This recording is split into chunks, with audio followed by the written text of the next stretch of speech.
આપણે કથોટ રાખી લાકડાની કથોટ રાખે અને હમણાં સુધી આપણે ત્યાં રોટલા હતી પહેલા, હવે ઓકે ને ખબર નહીં બધું ઊંચા આવી ગયા ને હવે કથોટ કોઈ ગમતી નથી, કારણ કે આખું બધું પરિવર્તન થઈ ગયું. લાકડાને કોતરીને આખું વાસણ બનાવે પાંદડા જેવું, એને કહેવાય કથરોટ. ખરીદ ના આવે લાકડાની હોય, એમાં ફાંદો ન હોય, આખું લાકડું. તમે જોઈ છે ને કથોટ? તો જોઈ તો તમે તો જોઈ જશે, ગામડામાં તો જોઈ હોય. એ નૌકામાં કેવટ રાખે છે, જ્યારે નૌકામાં ગંગાજળ ભરાઈ જાય તે કથોળથી પાણી લઈને બધું ગંગામાં ચલે. પેલી પત્ની કે મહારાજ એ કથોળ ઘણા સમયથી આપણે વાપરીએ છીએ, નૌકામાં પડી છે, આજે લઈ આવો અને એમાં તમે ભગવાનના પગ ધોઈ પૂજા કરો અને પછી એમાં રોજ રસોઈ કરાવી. ભગવાનનું જન્મ તમે રોજ મૂકશે, કારણ કે લાકડું પાણીને ચૂસી લે છે. ભગવાનના પગ દેવેલું જળ એ લાકડું ચૂસી લે, એમાં રોટલા રોટલી બનાવે, એટલે રોજ આપણે એની પ્રસાદી મળે. કેવો બહુ રાજી થયો છે, દોડ્યો છે અને નૌકામાંથી કથોટ લઈ લાકડા લાવીને ભગવાનને પૂછ્યું, પ્રભુ હું ગરીબ માણસ છું, ઘરમાં એવું કે વાસણ નથી કે જેમાં તમારા પગ ધોઈ શકો. આવે મંજૂરી તો મને આપી, પણ મારે વાસણ તો ગોતું પડે ને. આ એક કથોટ મળે છે, બતાવે હાલ છે. હા હાલ બરાબર, બહુ સરસ, એની વ્યવસ્થિત ચાલશે બરાબર. તો પાણી ભરી આવો. કેવટ પાણી ભરવા લાગ્યું. કથોટ લખ્યું છે કેવટ રામ રજાય સુપા પાણી કઠોળતા ભરી. કથોળમાં પાણી ભરીને આવ્યો. તો ગંગાજળ ભર્યો તો ગંગાજળ લખવું પડે. ગંગાજળ લઈ ગયું, કોઈ ભગવાનનું જળ ભરી આવ્યો. કેવટ રામ જાય સુપા પાણી કઠોળતા ભરી. કઠોળમાં પાણી ભરી આવ્યો. કેવટને ખબર છે લક્ષ્મણજીના સત્સંગમાં એક વાત આવી હતી, એ કેવટે સાંભળી હતી કે રામજી લક્ષ્મણજી બંને ભાઈઓએ ગંગાજીનું પૂજન કર્યું છે. કથા આવી આગળ આપણે ત્યારે ભગવાન જનકપુરમાં જવા નીકળ્યા ત્યારે રસ્તામાં ગંગાજી આવ્યા અને એ ગંગાજીનું પૂજન ભગવાને કર્યું. શું કામ? એના પૂર્વજો ગંગાજી લઈ આવ્યા છે. એ ભગવાને કીધું કે આપણા પૂર્વજો આ ગંગાની પૃથ્વી પર આવ્યા હોય તો અહીં આપણી માં કહેવાય અને માની આપણે પૂજા કરવી જોઈએ. બે ભાઈ પૂજા કરી. કેવટે જાણ્યું કે જેની પૂજા કરી હોય ભગવાને એનાથી પગ ન ધોવાય, એટલે કુવાનું જળ લઈ આવ્યો. બીજી વાત એ વિચાર એવો કર્યો કે પહેલા કુવાનું જળ લઈ આવું અને પછી એમાં ભગવાનના પગ ધોઉં અને પછી એમાં થોડું ગંગાજળ લાવી નાખું, એટલે કથોળનું બે ગંગાજી ભેગા થાય. કેટલો બધો હોશિયાર માણસ છે. કથોળ ભરી હોય, પાણી કઠોળતા ભરી આવા. ગંગાજળ આવ્યો તો ગંગાજળ શબ્દ વાપરવો. ગંગાજળ નહીં, પાણી શબ્દ આવ્યો. પાણી કોથોટ આખી છલોછલ ભરી છે લાવ્યો, ભગવાન પાસે મૂકી. પછી કેવટની બાજુની પત્ની ઉભા છે, આ બધું એના બાળકો ઉભા છે અને કેવટે પત્નીને એમ કહ્યું કથોટને થોડી ઊંચે પકડેલા, જમીનથી થોડી ઊંચી અડધો પાપ થોડી ઊંચી પકડેલા. એટલે કેવટે કીધું એના પત્નીએ આખી કથોટ ભરી લીધે, શેર ઊંચી પકડી રાખી બે હાથે. લક્ષ્મણજીના ભર્યા તો નથી હું કે શું કરે બે ભાગે. લક્ષ્મણજી બોલ તો મને આ કઈ એ કહે કે ભૂલ તો હોય જ નહીં, પણ બોલવું મારા માટે હવે નકામું, ઘણું દુઃખ કરવું છું. બે હાથે કથોટ પકડી જાય. કેવટ બે હાથ જોડી અને ભગવાનને કહે છે પ્રભુ તમારો જમણો પગ મૂકી દો આ કથોટ ઉપર અંદર પાણીમાં, મારું કામ શરૂ કરી દો. હવે થોડો પગ મૂકો કરે ખાલી આમ એક મોટી વાત, એટલે એક પૈકી પગનું વજન એક પગ પર આવે ને. ભગવાને કીધું એટલે કેવટ બોલ્યો એટલે પગ જમણો પગ લઈને ભગવાને કથોળ મૂકી દીધી. તો એક પૈકી ઉભા છે અને કેવટ પગ ધોવા માટે જ્યારે એના બે હાથેથી પગ પકડ્યો ભગવાનમાં અને એના પત્ની એટલું કહે છે તું આમ આમ કંકુ ચોખા મને પછી કંકુ ચોખા ને બૈરકા નાખે છે, કેવટે પગ પકડ્યો અને આંખમાંથી આંસુ વહેવા લાગ્યા. અતિ આનંદ ઉમંગી અનુરાગ ચરણ સરોવર પખારણ. કેવળ બે હાથે ભગવાનના પગને પકડ્યો. એની પત્ની દૂધી ગુલાલ કંકુ ચોખા ફૂલ એ પાણીમાં મૂકેલા કટોરમાં અને પછી પગલોનું ભરાઈ ગયું અને માનવ પગને ફેરવા એક ઝટકો આમ એક ઝટકો આમ. અતિ આનંદ ઉમંગ આનંદમાં આવી ગયો. આંખ બંધ થઈ ગઈ, ભાન ભૂલી ગયો અને પગને ઝટકા લેવા ભગવાને જે કર્યું કર મને મળતું પણ લક્ષ્મણ કે નહીં ઉભો રહ્યો. લક્ષ્મણની બાજુમાં એથી રહેવાયો ઉભો રહ્યો. આ તું શું કરે? આ તો પગની રીત છે. અરે પગને તું ધીમે ધીમે હાથથી જો ધોઈ નાખે આમ આવી કઈ તારી રીત છે? શું તકલીફ કઈ છે? અરે તે કથળું ઊંચી પકડાવી ભગવાન એક પી ઉભા છે પણ પગનું તો ખેંચે કઈ રીત તો આવી જોઈએ ને. કેવટ દયાળુ ભગવાને પૂછ્યું, પ્રભુ હું જે કઈ વિધિ કરું છું એમાં તને કઈ તકલીફ છે? ભગવાને કે ના, તકલીફ શું હોય ભાઈ, મને બહુ આનંદ છે પણ એક તકલીફ છે. શું? તે કથોળને ઊંચી પકડી રાખી. એટલે કથોળ ઊંચી એટલે મારે એક પગને મૂકવો હોય તો બધું વજન મારે એક પગમાં આવે કે ન આવે એનો વાંધો નહીં, પણ તું આ પગને બાજુ ઝટકા મારે તું પડી નહોતા. તે વખતે કહ્યું, પ્રભુ એક વાતની વાત મને ખબર છે કે જગતમાં પરમાત્મા કદી પડે નહીં અને પરમાત્મા જો પડે તો જગતમાં કોઈ જીવતો રહે નહીં. ભગવાન કોઈ દી પડે નહીં. લક્ષ્મણને પૂછ્યું હોય મને એક જવાબ દે, આ કઠોળ તો નીચે બધું હું વાંધો છે, હું ઊંચું કામ કરું તું મને કઈ. કેવટે કહ્યું, પ્રભુ મને બીજી ખબર નથી પણ તમારા સત્સંગમાં મેં સાંભળ્યું હતું કે માણસે જ્યારે કોઈ પણ દેવની પૂજા કરી હોય તો એના આસન કરતા દેવનું આસન થોડું ઊંચું રહેવું જોઈએ. આપણે કહેતા ભગવાન છે ઊંચા રહે, થોડા વધારે નહીં, 2 ઇંચ 5 ઇંચ ઊંચા, ખાલી આમ આંગળ એટલા ઊંચા હોય. એવું સાંભળ્યું હાથું ને લક્ષ્મણજી ચૂપ થઈ ગયા. હાથે હાથે કે માણસ વ્યક્તિ કરતા ભગવાનની પૂજા થોડીક ઊંચી રહેવી જોઈએ. વધુ એટલે વાંધો નહીં તો હાવ જમીને અડી અને બરાબર નહીં હોવી જોઈએ. અને કેવટની વાત સાંભળી અને લક્ષ્મણજી ચૂપ થઈ ગયા. તો છે કે શું કરે કાંઈ કેમ થયું? હા નીમ બુજવાનું તમે જ બોલી લેવા છે. શું કરે? કેવટે ભગવાનને એમ કહ્યું કે તમને પડવાનો ભય લાગે પરંતુ તો ઝટકા મારે તો નહીં તો કઈ વાંધો ના. કેવટે કહ્યું, પ્રભુ તમારા પગની કઈ શક્તિ છે ને પકડાય પછી ખબર નથી હોય તો હું થાય શું શક્તિ હોય તમને ખબર નહીં. હવે કામ કરો, તમને એક પગમાં વજન રહેતું હોય અને પડવાનો જો ભય હોય તો એક કામ કરો, તમારા 2 હાથ મારા માથા પર મૂકજો, ગમે એટલું વજન દેજો હું તમને પડવા નહીં. કૃષ્ણજી વિશાળમાં આ માણસ કેમ આમ બધું ક્યાંથી લઈ આવ્યો? હા હાથ મૂકો એનું કઈ છૂટકો કરે તો ભગવાને 2 હાથ મૂક્યા છે. 2 હાથ મૂક્યા અને કેવટની આંખમાંથી આંસુ પડ્યા અને કેવટ માથે 2 હાથ મૂક્યા. એ ચિત્રને જોવા માટે વૈકુંઠમાંથી બધા દેવતાઓ વિમાન લઈને આવ્યા. આ શું ચાલી રહ્યું છે? તમામ દેવો વિમાન લઈને ગયા ફળા ઉપર અને વિમાનમાંથી દેવોએ જોયું તો દેવોને બીક લાગી. આ શું છે? અતિ આનંદ ઉમંગી અનુરાગ ચરણ સરોવર પખારણ.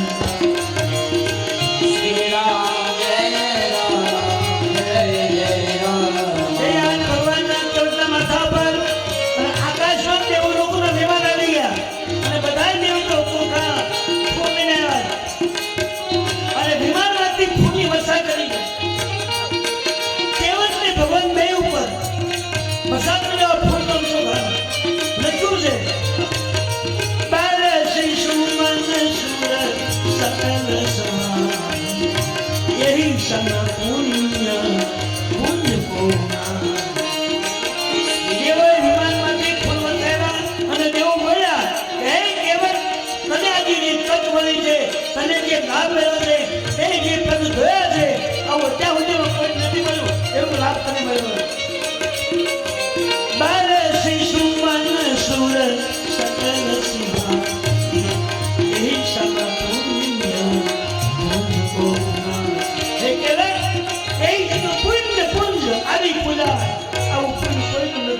જે તને ભગવાન પગ ધોયા, કથોટ એક બાજુ મૂકી દીધી છે, કેવટ ભગવાન આંખમાંથી આંસુ ફરવા આવ્યા. પણ આ જોઈને ભગવાનને કહે, પ્રભુ તો એક વાત મારે જાણવી છું. બોલ જેવી પૂછવા એના કુટુંબીઓને લાઈનમાં વધારવા લીધા. હવે કેવટે ભગવાનને કહ્યું, પ્રભુ તમે રાજી કહ્યો, હા હવે તો રકમ પૂરું થઈ ગયું, ના થોડું બાકી છે. બોલ શું? મહારાજ આ ગંગાજીને કિનારે નૌકાનું કામ કરતા કરતા અમારી કેટલી પેઢીઓ વહી ગઈ છે. કોઈની તર્પણ કર્યા, કોઈનું શ્રાદ્ધ, કોઈનું પિંડદાન કર્યું નથી. પણ અહીં બ્રાહ્મણો કોઈ આવતા જ નથી અને એવી કઈ ખબર અમને છે નહીં. તો તમે ભણ્યા હોય તો થોડા મંત્ર બોલો. તમારા પગથી જેવું ચણાવર છે એથી મારા બધા પિતૃનું તર્પણ વિધિ કરી નાખો. ભગવાન લક્ષ્મણને મંત્ર શરૂ કરી દો. લક્ષ્મણની મંત્રોચ્ચાર શરૂ કર્યા છે. ગંગાજીનો કિનારો, રામની જાનકીજીની હાજરી અને કેવટ એ ખુબા ભરી ભરી પિતૃનું તર્પણ કર્યા. પદ પખારી જલપાન કરી આપુ સહિત પરિવાર પિતૃપાર કરી પ્રભુ હિતુની મુદિત ગયે ઉલેવા. એના જેટલા પિતૃઓ ગુજરી ગયા છે, એના ગામના સમગ્ર પિતૃઓ એ બધાને યાદ કરી કરીને ભગવાનને સામે જોતો જાય, એક એક ખોવો થતો જાય. બધા પિતૃઓને તર્પણ આપ્યું, ધર્મ વિદ્યા કરી મોક્ષને ગતિ આપી દીધી. ભગવાનની સામે કેવટની હાજરીમાં બધા પિતૃઓના નામ લેતો ગયો.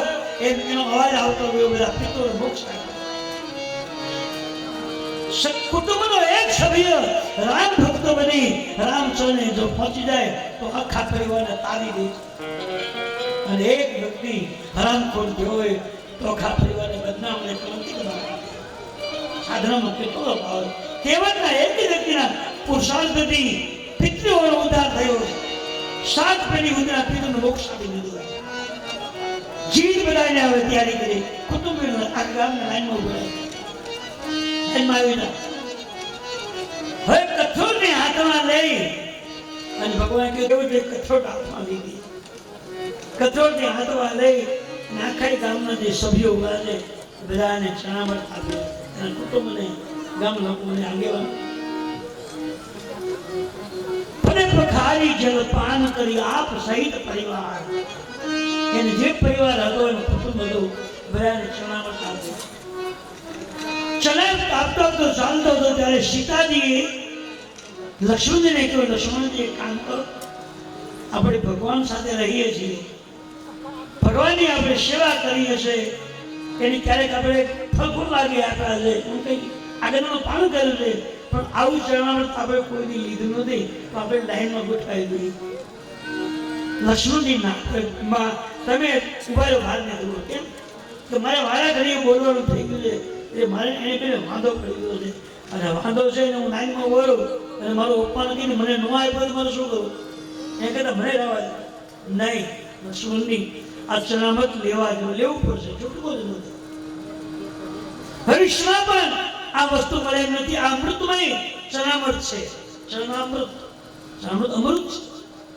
અને આ ભક્તિ ભગવાન પાસેથી આ બધું મેળવેલી વસ્તુ છે જે આપણે કદી જોયું સાંભળ્યું નથી. એક કામ કરો, મને ખબર છે કે ચરણામૃત કે પ્રસાદી આપનાર વ્યક્તિએ કોઈ હારે વાંધો ખાઈને ખાઈ હોય.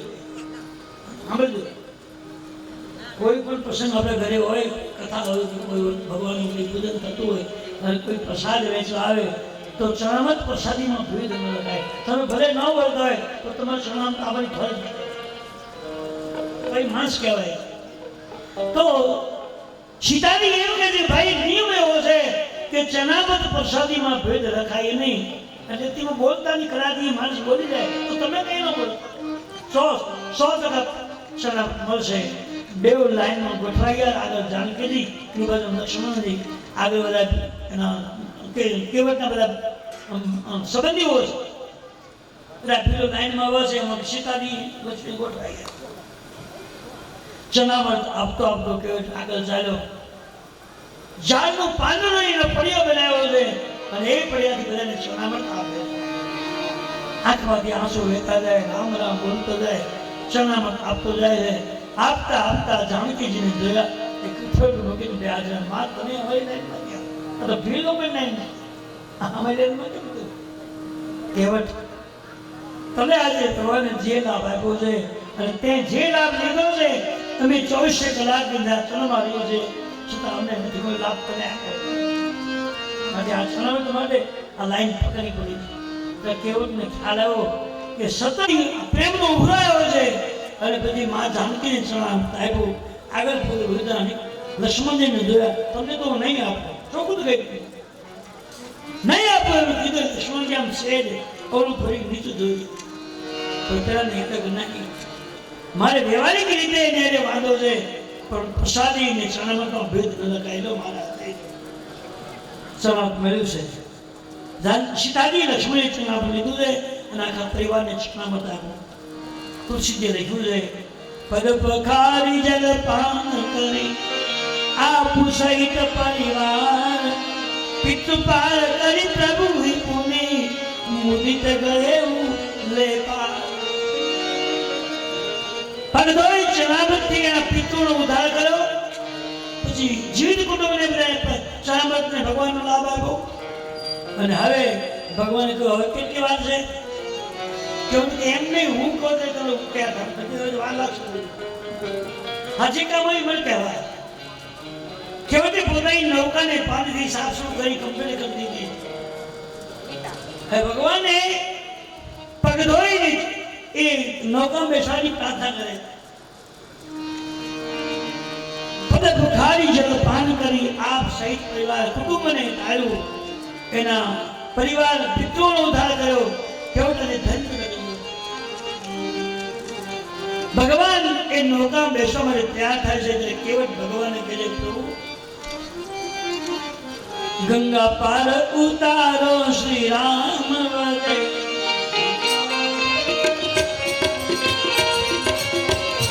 ગંગા પાર ઉતારો શ્રી રામ વદે, ભલે ભાઈ હસીને શ્રી રામ.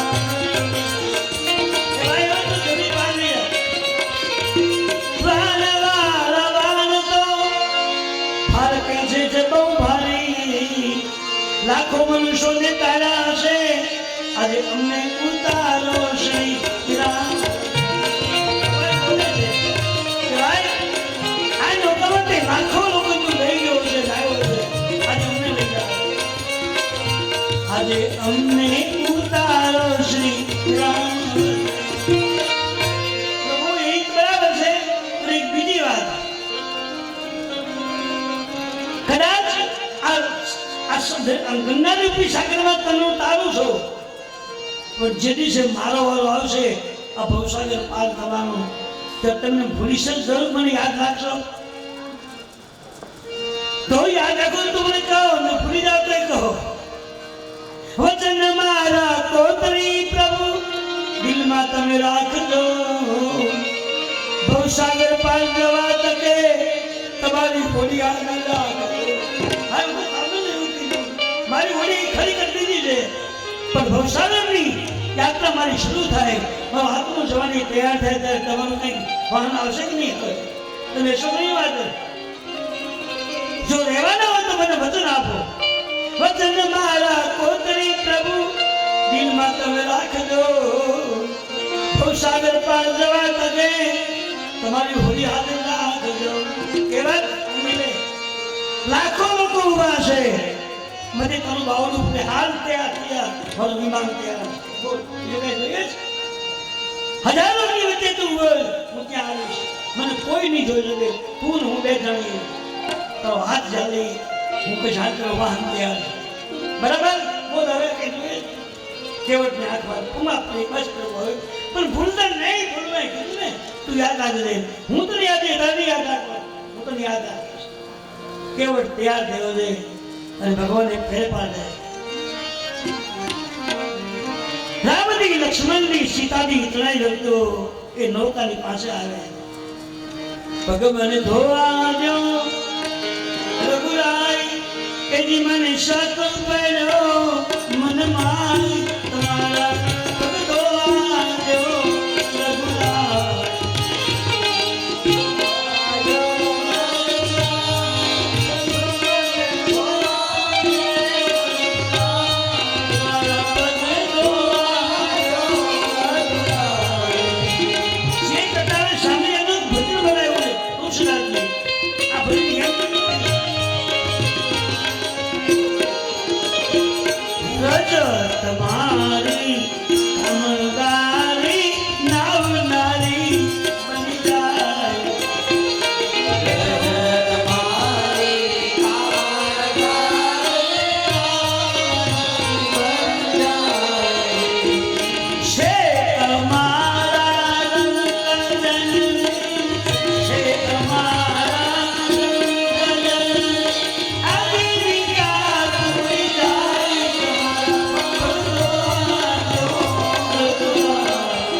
એક શરત કરું છું, તમારું ઘરનું ભાડું હું દઈ દઉં.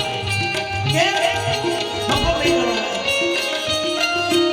સાધુ બ્રાહ્મણનું ભાડું હું લેતો નથી. હું તો સાક્ષાત ગરીબ છું. મારી બધી ઈચ્છા પૂરી કરી છે એટલે તમારે બધું ભાડું લઈ લો. ફ્રી ઓફમાં લઈ જવાના.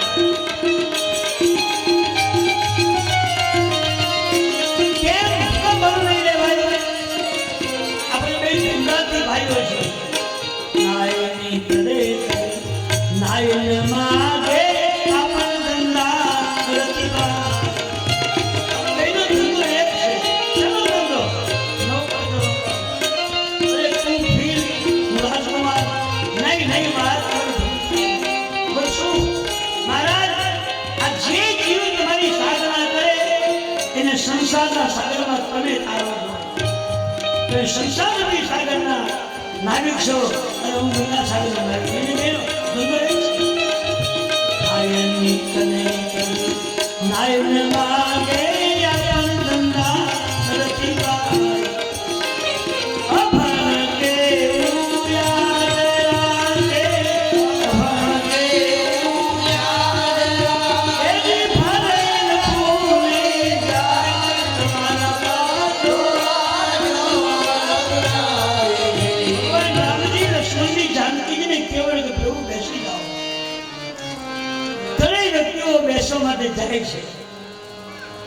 નિષાદને ભેગો લઈ જાય. ભગવાનને કીધું હાલ મારી હારે ચાલે જાય. ત્રણ તો હતા, ચાર પ્રસંગ થયા. રામજી, લક્ષ્મણજી, સીતાજી અને નિષાદ. જાનકી ચલે ચલે રઘુરાય.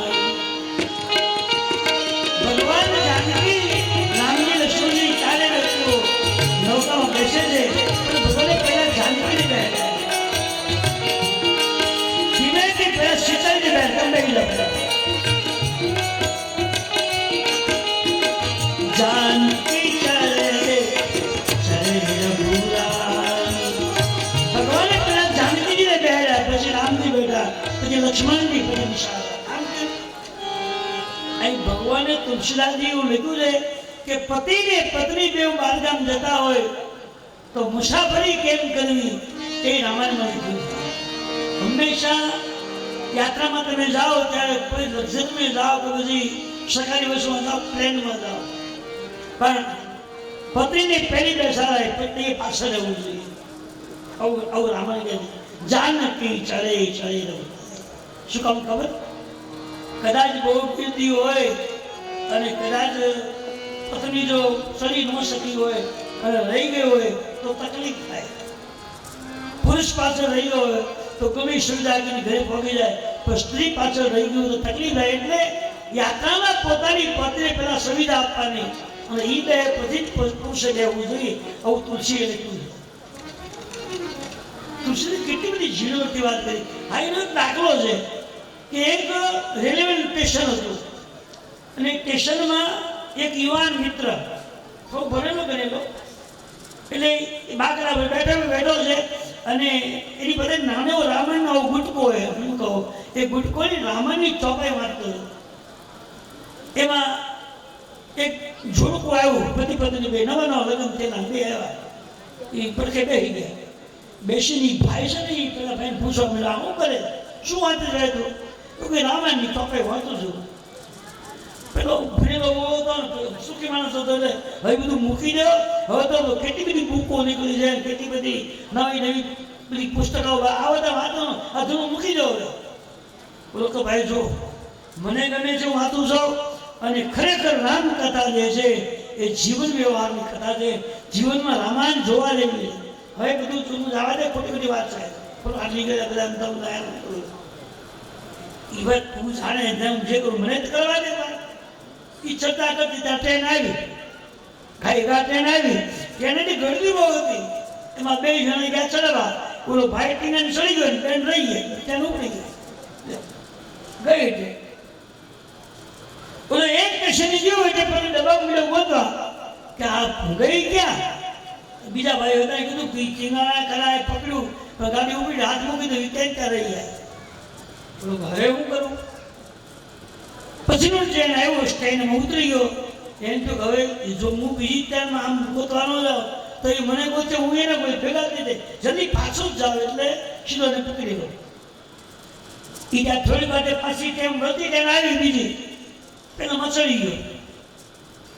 આ ભાઈ જે છે રામકથાનો પાલી બેઠો હતો, પેલી બેની બાજુ બેઠી હતી.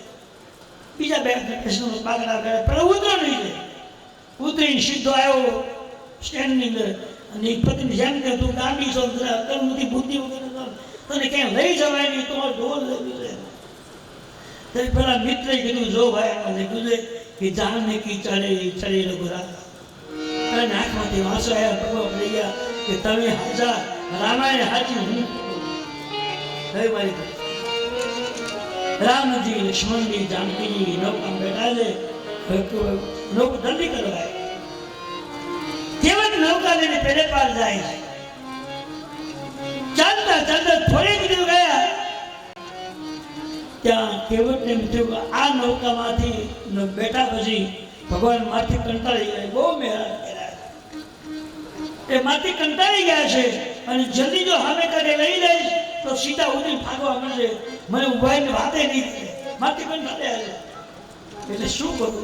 એટલે એને નૌકાને અધૂરથી પાછળ ખાતે ન લઈ ગયો, પાછી વાળી એક આંટો માર્યો ને બીજો આંટો.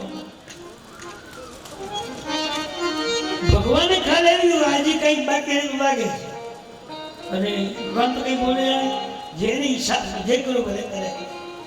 લક્ષ્મણજી નરે પ્રભુ તમને કઈ ખબર પડી? આ નૌકા ક્યાંનો હરાવે છે પણ સામે કાંઠે લઈ જતો નથી, વચન વચવા ફેરવે. હું પૂછી તો બાદ ઝઘડો થાય, તમે પૂછો તું તારા બાકી પૂછી લો, પતે જલ્દી ભગવાન બહાર ગયા. અંદરથી બહાર નીકળીને જોયું તો પેલા તું કે આ નૌકા કાંથી ચલાવે કેવા, તો આ નૌકા સામે કાંઠે કેમ નથી જતી? કેવટે કહ્યું પ્રભુ જે નૌકામાં જગતનો માલિક બેઠા હોય એ કઈ સામે પાડ દઈ શકે નહીં. અને મહારાજ મને ખબર છે કે તમે મારથી કંટાળી ગયેલા છો, બહુ મેં તમને હેરાન કર્યા, અને સામે કાંઠે લઈ જાઓ તો મને આવજો કહેવાય, તમે સીધા હાલો મળશો. મેં એવું નક્કી કર્યું કે 2-5 સેકન્ડ મગાવું ને જે ભગવાનની આગળ રહેવાનું મને મળ્યું, થોડી વાતો કરવાનું, અને બીજું કોઈ કારણ નથી. તમને તકલીફ છે? હા તકલીફમાં ગયો હવે જલ્દી મારે પહેલે વાર જવું છે. અરે પ્રભુ મારાથી તમને કંટાળો હોય એવું હોય તો હું નહીં કરું, આ છેલ્લો ભેળો લઈ જાઓ, હવે પાછી નહીં જાઓ. છેલ્લે ભેળો લઈ જાવ છે એમ કહ્યું એટલે કેવટે નૌકા ઉપાડ્યું ખરી, પણ નૌકાને ચલાવતા એની આંખ વિજાઈ ગઈ. એને વિચાર આવ્યો હું એક સુમેરપુરનો ભીડ નિષ્કુળમાં મારો જન્મ થયેલો અને મને ભગવાને કેટલો લાભ આપ્યો. એની સામે બેસવાનો, એના પગ ધોવાનો, એને પેસેન્જર તરીકે પેલે પાર લઈ ગયો, મને મોકો આપ્યો છે. આનો ગુણ મારે કેમ આંખમાં હસો આવવા લાગ્યા. આ ભગવાનમય બની ગયો અને પોતાની પ્રકૃતિ ભૂલાઈ ગઈ. એ નૌકાનું જે લાકડું હોય ને એ પડી ગયું, આંખ ટેકલાઈ ગયો અને બે આંખો તાર આંસુ કરવા લાગ્યા. નૌકા ઊભી રહી, નૌકામાં પાણી મને ભરાવા, પાણી ભરાયું એટલે સેજ નૌકા ધીમી પડી. હવે ભગવાન રામજીને લક્ષ્મણજીએ કહ્યું પ્રભુ આ નૌકામાં પાણી ભરાયું છે અને વધુ પાણી જો ભરાશે તો આ નૌકા બુડી જશે. હવે હું જો કહેવા જઈશ તો ઘડીક મારે ઝઘડો થશે, તમે જાઓ ને સમજાવો ને, વજન વધ્યું જ આવે, સાચી વાત નથી. ભગવાને ગયાના માર્ગથી જોયું, બે આંખો બંધ છે અને આંખમાંથી સતત આંસુનો પ્રવાહ આવે છે, મુખમાંથી રામ રામ શબ્દ નીકળે છે, પેલું લાકડું પડી ગયું છે અને પાણી ભરાયું. ભગવાને હાથ ભાઈ તું શું કરે છે કે આ નૌકામાં પાણી ભરાયું છે અને તું આમ બેઠો છે તો તને ખબર નથી આ બુડી ગઈ હોય તો? અમે બધા મને તરતા નથી આવડે. મહારાજ એક વાત સમજી લો, મને એટલી ખબર છે કે જે નૌકામાં જગતનો માલિક બેઠો હોય એ કદી ભૂલે નહીં, મને પૂરેપૂરો વિશ્વાસ છે. છતાંય તમને બીક હોય તો એક કામ કરો, તમે મારો વાત પકડી રાખો, મારો વાત જાનકીજી પકડી રાખજો, એનો વાત લક્ષ્મણજી પકડી, એનો વાત ઈશારા પકડો, તમને કોઈને ભૂલવા નહીં. નૌકા ભૂલી જઈશ, તમને ભૂલવા દઈશ, પણ તમને ચારેયની સામે કદે લઈ જાય મને થતા આવડે છે અને થાક પણ આવડે. પકડો મારો હાથ. ભગવાને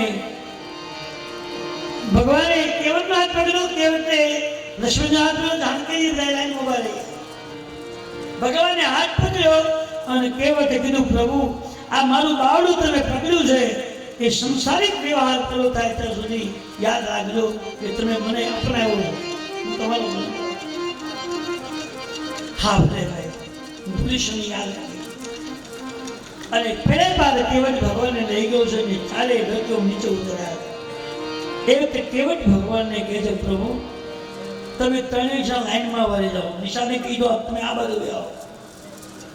નિશાન બાજુમાં ત્રણેય વ્યક્તિઓ સામે લાઈનમાં. અને કેવટે કહ્યું, આમ લાકડી બેન પગમાં પડી ગયું. કેવટ ઉતરી દંડવત કી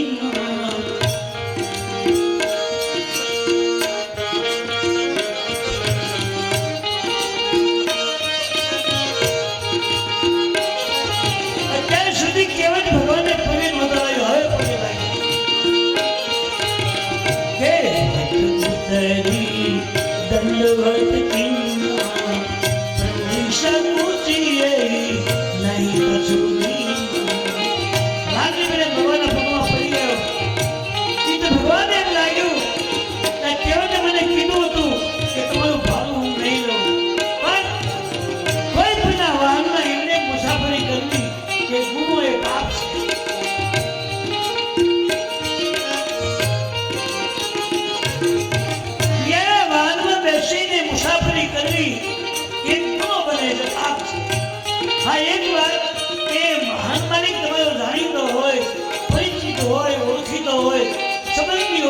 અને કદાચ ભાડું ન લે તે વાત જુદી છે, પણ બે સાહેબ ભાડું આપવાની કોશિશ કરવી જોઈએ.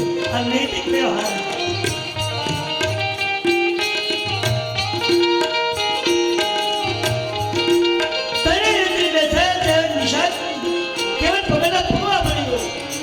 ભગવાને વિચાર્યું કે ગરીબ માણસ છે, એ પહેલા જ મને કીધું હતું કે તમારું ભાડું હું નહીં લઉં, પણ જે મને ઓલા કાઢે આ કાઢે લઈ આવ્યો છે એની નૌકા છે એ ગરીબ માણસે એનું ઋણ ખાય નહીં. કોઈ પણ વાહન માલિક તમને લઈ જાય તો તમારે તમારી નિયમ પ્રમાણે સિદ્ધાંત મુજબ તમે ઉતરતી વખતે એને ભાડું આપવું જોઈએ. પછી તમારો ઓળખીતો હોય, પરિચિત હોય, જાણીતો હોય, સંબંધી હોય અને ન લે તો એક વાત અલગ છે, પણ તમારે આપવાની કોશિશ કરવી જોઈએ. આ એક સિદ્ધાંત છે. પણ આજે લોકો શું કરે ખબર છે? પ્રતિ 30 કિલોમીટર મુસાફરી કરી લે, બીજો ખોખારો મારે ઢમજીનો ગયો, આ કઈ આપશે નહીં. એટલે ઝાઝી તકલીફ શું થઈ છે કે નાના ગામડાઓમાં બીકને પૈસા કોઈ ભાડું આપે નહીં, ખોખારામાં જતા રહે એટલે નાના ગામના વાહનો બંધ થઈ જાય. કારણ કે આવા મોંઘી વસ્તુ હોય એટલે મોંઘવારી, પેટ્રોલ ડીઝલ મોંઘું, પછી આ બધી વાહનો મોંઘા, લોન લીધી હોય, એવા હપ્તા ભરતો હોય. હવે આ પેશન્ટો કોઈ પૈસાનો ફાળો આપે જ નહીં તો ખાય શું કરે?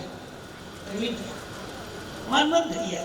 અને વાહન બંધ થયા એમાં શું થયું કે બહેનોને દીકરીઓને કંઈક જવું આવું તો નહીં કરે, વાહનો તો માતા એને કેમ જવું? તો હાલ કોઈ ભગવાન સગવડતા આપી, 2 વ્હીલર ને 4 વ્હીલર થઈ ગયા હતા એટલે ઘરે ઘરે ગાડી થઈ ગઈ. હવે કોઈને હાલવાની જરૂર નહીં. પણ આ તો એ વખતનો કાળ લાગે. ભગવાનને એમ લાગ્યું કે કેવળ ગરીબ માણસ છે અને સામે પર એને લેવો છે, ભલે એ ના પાડી હોય તો મારે એને કંઈક આપવું જોઈએ. ભગવાને જોયું તો ભગવાન પાસે આપવા જેવું કંઈ હતું જ નહીં. ભગવાને ખાલી જાનકી સામે નજર કરી, દ્રષ્ટિ કરી તો સીતાજી સમજી ગયા કે ભગવાનને કેવટને કંઈક આપવું છે, એની પાસે આપવા જેવું નથી ને મારે સામે જોયું. એ વખતે જાનકીજી પોતાની આંગળીમાંથી વીંટી કાઢી.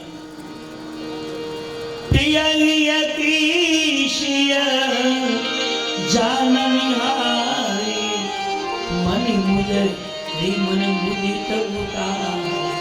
ખાલી સીતાજી સામે રામજી નજર કરી તો સીતાજી સમજી ગયા, ભગવાનની મનની વાત જાણી ગયા કે કેવળને કંઈક આપવું છે, ભગવાન પાસે કંઈ છે નહીં, એ પોતાની આંગળીમાંથી વીંટી આપી રાખી દીધું. પગલા પડી ગયા કેવટને. ભગવાને હાથ પકડી બોલ્યો, ભાઈ લે શું કહ્યો કૃપાલુ લે ઉતરાઈ કેવત ઉચારણ ગયે અકુલાઈ. કેવતે આમ ધૂળના લાકડી પર પડી ગયો હતો. એનો હાથ પકડી ગયો. ભાઈ ઉભો થા. ઉભો કર. યા પકડી ગયો. શું છે? ઉતારું ભાડું તને આપું. અરે મેં કીધું પેલા ભાડું નહીં લો. શું કામ મને ભાડું આપો? હા તે ભલે ના પાડી હતી પણ તું ગરીબ માણસ છે અને ગર્વની બધે એમને બી કામ કરાવવું એ પાપ છે. તો ધ્યાન રાખજો. રામન સાંભળજો બરાબર. કોઈ પણ ગરીબ માણસ હોય એની પાસે મજૂરી કામ કરાવાય નહીં અને કરાવો તો વેતન પૂરું આપી દેજો. મફત નહીં કરાવજો. કામ કરો ગુણ છે તમને પૂછે નહીં. આ રામાયણ હું નથી કહેતો. રામાયણ લેતું લે ભાઈ તું લઈ લે બેટી. કેવત ના પડે હું નહીં લઉં. ભગવાન ક્यों આગળ પર જાવ નહીં. બેની ભજ પગા ચાલુ હશે ને સંઘર્ષ ચાલેલા. હું નહીં જાઉં. ભગવાન કીધું આપ્યા કરું હું જાઉં નહીં. આ લેવું જ પડશે. કયું કૃપાનું લેવું ઉતરાઈ કેવટ સંગે અકુલાઈ. ભગવાન હું નહીં લઉં પ્રભુ. ભગવાન આગળ કરે છે કેવટ ના પડે હું નહીં લઉં. જો માણસ પાસે ઉપાસના હોય સાધના હોય સત્કર્મ હોય પૂજા પાઠ કરતો હોય તો એને વગર માગે લોકો પકડીને આપે લે ભાઈ આપવું. ભજનમાં પાવર. જો ઈચ્છા કચો હે મન માઈ રામ કૃપા કશું દુર્લભ બનાય.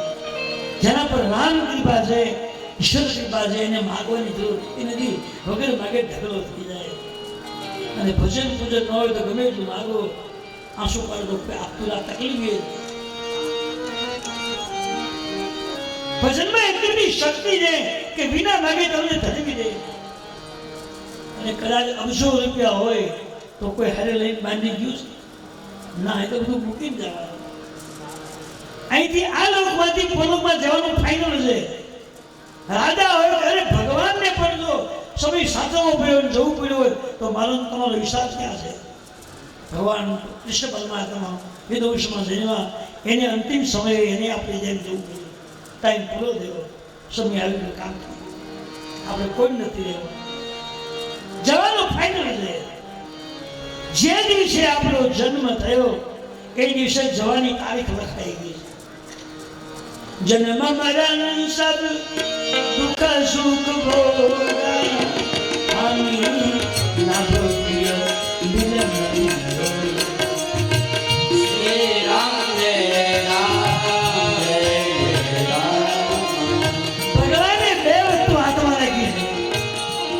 જન્માનો ને મારો એ ભગવાન હાથમાં રાખ્યો. બીજું બધું આપણા હાથમાં. આમ તો હારું કર્યું. આપણા હાથમાં હોતે તો આપણે કોઈ જવું ગમતું જ નથી. ભલે પગ ન હારે આંખે દેખાય ને કાને હમણાં કોઈ છું એ ભગવાન હાથમાં રહી. તો આ લોકોમાં જે આવ્યો છે એ પરલોકમાં જવાનું ફાઇનલ છે. અને અબજો રૂપિયા કે લાખો રૂપિયા હોય કે 2 કલાક મન હોય કોઈને ટૂંકું બંધાવવા આવતો નથી. કદાચ ટુકડો ફોનનો મોઢા મૂક્યો હોય ને તો એ ખાલી બહુ મોંઘું છે લઈ લો ખાઈ દે. બહુ મોંઘી. અને કદાચ છોકરાઓ સારા પોટકું માંડી દે તો લઈ જવાની મંજૂરી નથી. ત્યાંથી લઈ જવા તો ખાલી હાથે જ જવાનું. તમારે ખોટું બહુ ચિંતા નહીં કરજો. બધું મૂકીને જવું પડે. જેટલી મહેનત કરી છે ભેગું કર્યું એમને ખોટ કાપડે રહેવા કોઈથી નહીં. જે વાપરું ખવડાવું પીડાવું બાકી બધું પીડેલું. અમે નક્કી કર્યું આપણે માગવું જ નહીં. અને આટલી બધી કદાચ કરીને મેં ક્યારે કોઈને એમ નહીં કીધું મારા આટલા 1000 રૂપિયા આપો ભાઈ ભલે ન આપો. ઠાકોરજી ન માગે તો ડબલ આપે છે પાછું. બીજી આપણું કેટલો આપી આપીને થાકે તો આપી દે. ભરોસો હોય ને. ભગવાન રામજી કે જે લઈને ભાઈ કેવટ બોલાવું બહુ આગ્રહ કર્યો છે. કેવટને એમ લાગ્યું કે સાક્ષાત બ્રહ્મ મને આગ્રહ કરીને માગવાનું કહે છે અને હવે જો નહીં માગું તો મેં ભગવાનનું અપમાન કર્યું કહેવાય. દીકરે બહુ જ વિચાર કર્યો. પ્રભુ એક માગણી કરો. બોલ ભાઈ શું તમે એ બુદ્ધિ કે તારી પાસે રાખો.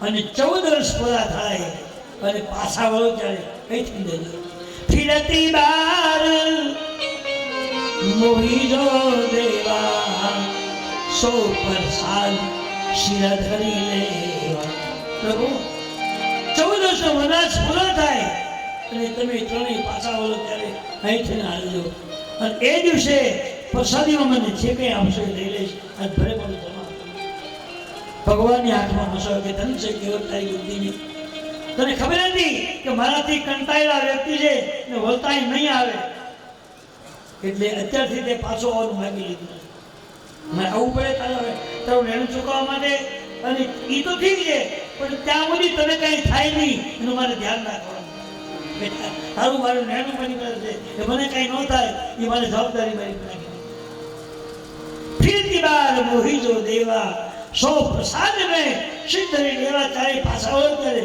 અહીંથી હાલજો અને મને જે પ્રસાદીમાં આપશો એ લઈ લઈશ આજે હું કહી નહીં તમારી વાત ભગવાન કીધું ફરે કહેવત 14 વર્ષે 1400 પૂરા કરી અને કહેવતે ભગવાને એમ પણ કહ્યું કે વળતા તમે મારો સહારો નહીં લો તમે સગવડતા થઈ જશે અને તમે પ્લેનમાં નીકળજો મારી નૌકાનો આધાર નહીં ખબર એટલે મારી જો લેનો પડ્યો હોય તો વળતા તમે બધા અહીંયા આવો અને મારું કામ કરી દો લેનું ચૂકતે કરતા રહો ભગવાને કહ્યું કે કેવળ સાવળ કદાચ હેલિકોપ્ટરમાં નીકળીશ ને નૌકામાં બેસવા માટે તો નહીં આવું પણ આ તારું ટ્રેન ચૂકવા માટે 14 વર્ષે 14 દિવસો બધી અમે ત્રણેય પાછા આવશું અને તારું લેણું ચૂકતે કરી તો રાજી થાય પછી અમે પગલું આગળ વચન આપ્યું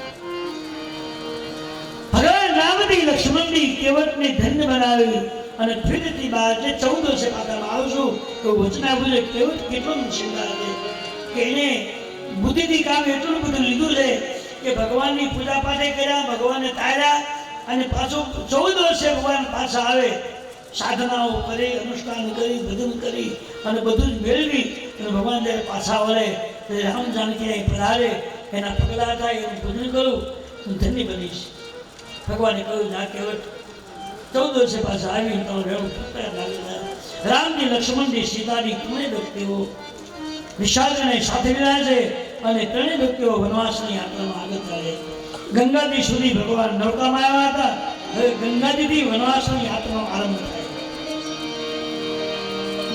રામજી લક્ષ્મણની જાનકી આગળ રામજી એની પાછળ સીતાજી એની પાછળ લક્ષ્મણજી એની પાછળ નિશાચા ઉભય બીજ શિવ સોહઈ કે છે બ્રહ્મજી બીજ માયા દે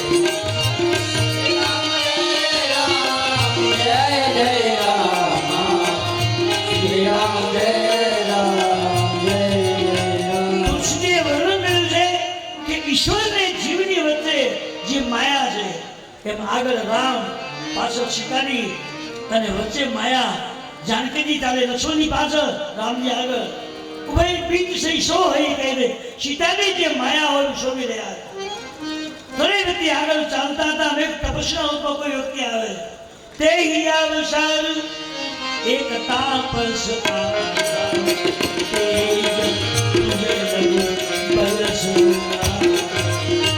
શ્રી રામ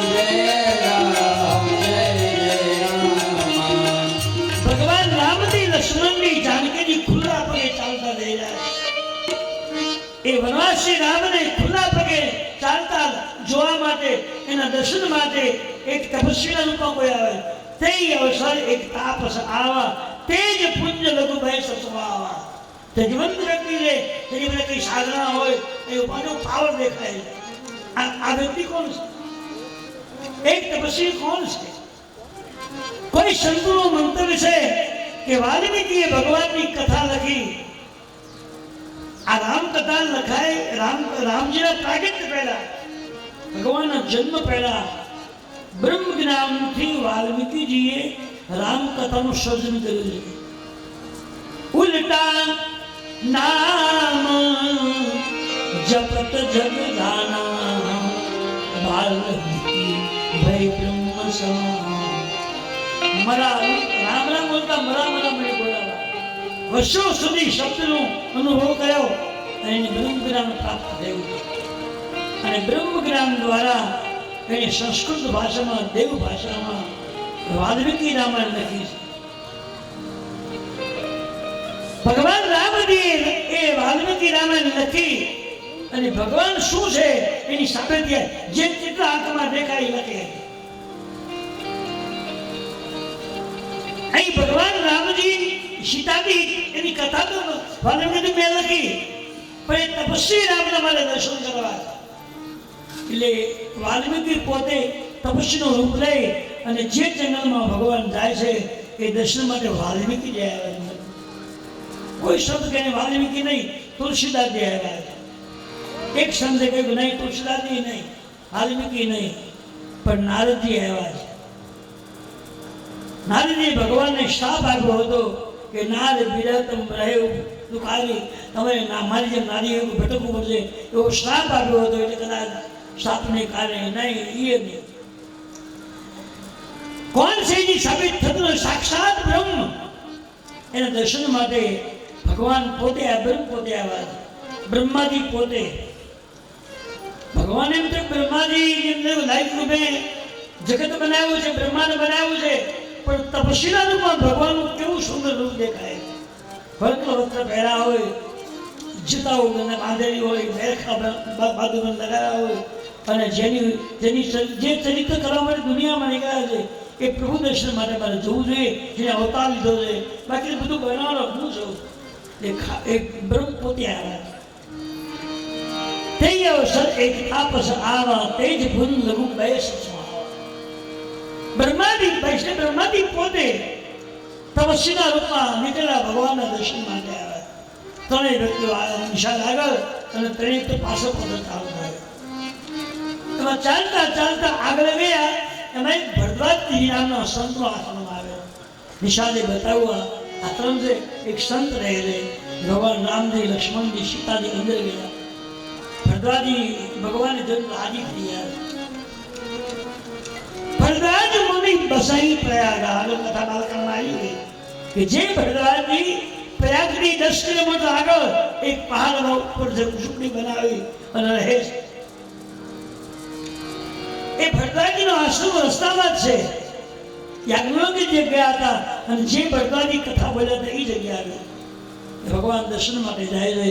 અંદર ગયા તો ભરદ્વાજી છે. ભરદ્વાજી ઉભા થઈ ભગવાનનું સ્વાગત કર્યું.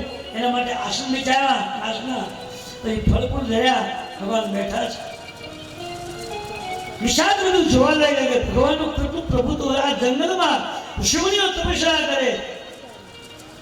અને ભગવાનને ભરદ્વાજી આગ્રહ કર્યો કે તમે આજનું અહીં રોકાઈ જાઓ. ભગવાનને થયું કે સાધુની જગ્યા છે, રોકાવાથી કંઈક અમને જાણવા મળશે. તો એ રીતે ત્યાં રોકાઈ ગયા છે. અને ભરદ્વાજીએ ભગવાન માટે બધી સુવિધા, ફળફળની સુવિધા, સુવાની સુવિધા, બધા ભીલોને કામ સ્વામી ભીલો બધું લઈ આવ્યા છે. ફરી માટે ખાસ લઈ આવ્યા, બેસવા માટે સુવિધા. હવે ભગવાન રામજી, લક્ષ્મણજીએ એ ભરદ્વાજીના આશ્રમની અંદર સિંહ અને બકરીને બેને રમતા જોયા. કૂતરા અને બિલાડાને ભેગા રમતા હોય, એક પાત્રમાં સર પીતા જોયા, સાથે ખેલકૂદ કરતા જોયા. ભગવાનને નવાઈ લાગી કે આ સંત પાસે કઈ સ્થિતિ છે કે જે પશુ અને પક્ષીના જીવનમાં આંખમાં ઝેર ભરેલું છે. બિલાડી છે એ ઉંદરને ભાળે તો પકડીને મારી નાખે. બકરીની સિંહ ભાળી ગયો તો એને ખાઈ જાય, રહેવાનો નથી. કૂતરું બિલાડી ભાળે તો મારી નાખે. આ બધામાં અમુકમાં એ વેર ભરેલા છે.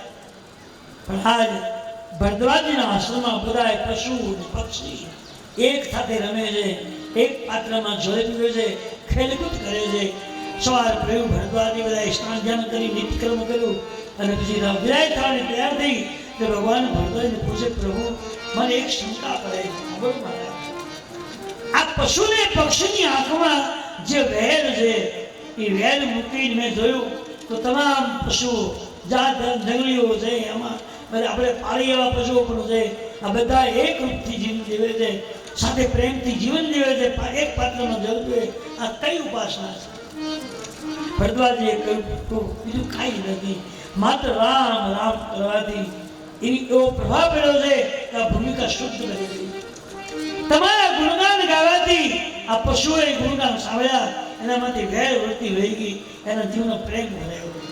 એ પ્રેમથી જીવન કરે, પ્રેમથી જીવન જીવે, કશું નથી. રામ નામનો પ્રભુત્વ છે. ભગવાન એકદમ ચૂપ થઈ ગયા છે. એટલે ભગવાનને લાગ્યું આ વ્યક્તિ પરમાર્થવાદી સંત છે, પરોપકારી સંત છે. અજાયથી ભગવાન પૂછે, મારે અમને તેની જણને 14 માટે વનવાસમાં જવાનું સૂતું મળ્યું છે, તો તમે એમને કઈ રસ્તે જાય અને સારું જંગલ અમને મળે, સારું એકદમ સુવિધા મળે એવું જંગલ બતાવો, માર્ગ બતાવો. ભરદ્વાજીને થયું કે આ તો સાક્ષાત જગતનો નિયંતા છે, જેને આ જગત બનાવ્યું છે એ મને પૂછે મારે કઈ જગ્યાએ પર જાઉં, કયા માર્ગમાં હાલવું. આ દુનિયા બનાવનારો વ્યક્તિ પણ ના, એનો દોષ નથી, એ મને મોટો બનાવવા માંગે.